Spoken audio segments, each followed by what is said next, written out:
Already അവള് smiling. മാഡത്തിന്റെ drawing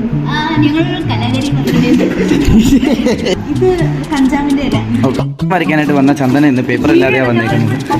ചന്ദന നടക്കാൻ പോവാണ് ഡ്രോയിങ് കോമ്പറ്റീഷൻ. മൂക്കിന്ന് പല്ല് മുളയ്ക്കാറായ മാതിരി ഇന്ന് പടം വരയ്ക്കാൻ പോവുകയാണ്. എന്താണ് ടോപ്പിക് എന്ന് നമുക്ക് അവിടെ പോയി നോക്കാം. അപ്പൊ ഇന്നത്തെ നമ്മുടെ കണ്ടന്റ് എന്ന് വെച്ച് കഴിഞ്ഞാൽ ഡ്രോയിങ് കോമ്പറ്റീഷൻ ആണ്. നമ്മൾ മലയാളത്തിലാണ് ചെയ്യാൻ പോകുന്നത്, അല്ലെങ്കിൽ നമുക്ക് നാട്ടുകാരുടെ നടിയിട്ട് വരയ്ക്കാനായിട്ട് വന്ന ചന്ദന ഇന്ന് പേപ്പർ ഇല്ലാതെയാ വന്നേക്കുന്നത്. ചന്ദന പേപ്പർ ഇല്ലാതെ വന്നേക്കും. അപ്പൊ നമ്മൾ ഓഫീസിൽ പോയിട്ട് ഇന്ന് പേപ്പർ വയ്ക്കാൻ പോകും. പേപ്പർ വരയ്ക്കാൻ വന്നാൽ നമ്മുടെ കയ്യിൽ എ4 പേപ്പർ ഇല്ലാത്തതുകൊണ്ട് നമ്മൾ ഓഫീസിൽ കയറി എ4 പേപ്പർ വാങ്ങിച്ചേക്കണം. Chandana, you ready for drawing? This guy do not have pencil to draw. എന്തായി show you diagram explain.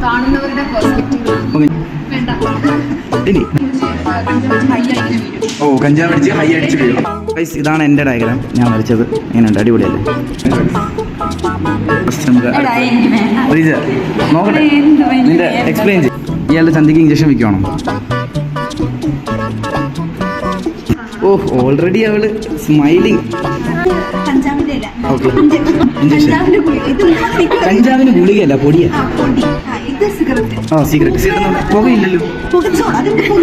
പുകയ്ക്കിട്ട് print out എടുത്തേ, വരച്ചു. ഒറിജിനൽ കൂടെ അടിപൊളി. 3D എഫക്റ്റ് വിഷയം കേട്ടോ. മാഡത്തിന്റെ ഡ്രോയിങ്